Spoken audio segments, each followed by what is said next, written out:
Lavorare, lavorare, lavorare. È stato questo il motto di una vita per Leonardo Del Vecchio, fondatore di quella Luxottica diventata leader mondiale degli occhiali, simbolo indiscusso del Made in Italy, motore di un'intera valle, la Gordino, e di tutto il bellunese. Se n'è andato 87 anni Del Vecchio, che si trovava ricoverato al San Raffaele a Milano. L'ultima grande impresa, la fusione della sua creatura con la francese Silor, aveva portato alla creazione del più grande polo dedicato alla vista, l'obiettivo di un'esistenza, 80.000 dipendenti, 9.000 negozi, un impero. Azionista tra l'altro di Mediobanca e Generali, la sua ricchezza attraverso l'holding di famiglia Delfin quest'anno è stata valutata dalla rivista Forbes in circa 25 miliardi di euro. Eppure tutto è iniziato nella Milano di fine anni 30, dove ultimo di 4 fratelli perde presto il padre e viene affidato al collegio dei Martinit, l'orfanotrofio. Garzone in una fabbrica di coppe e medaglie decide di iscriversi ai corsi serali dell'Accademia di Brera. Le incisioni metalliche lo appassionano e la fame di farcela lo porta ad Agordo. L'occhialeria nel bellunese è già in fermento, il posto ideale per mettersi alla prova, ripartire da zero.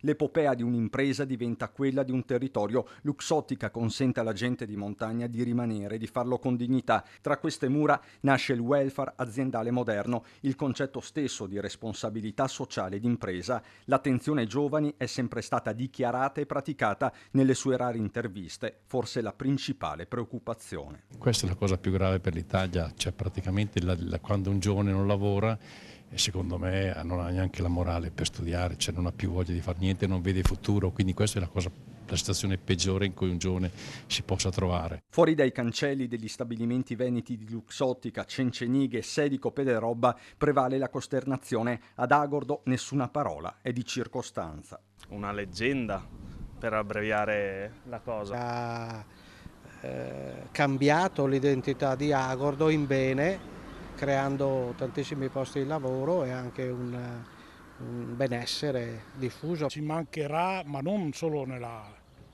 nostra vallata qua, in tutta la provincia. Il papà è il nonno di tutti gli agordini.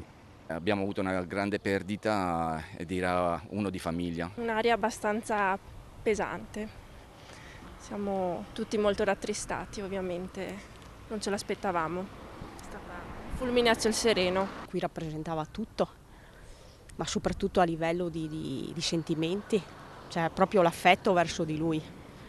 Non era solo una questione è una cosa triste, molto molto triste. Preoccupazione, sgomento, siamo rimasti un po' tutti male.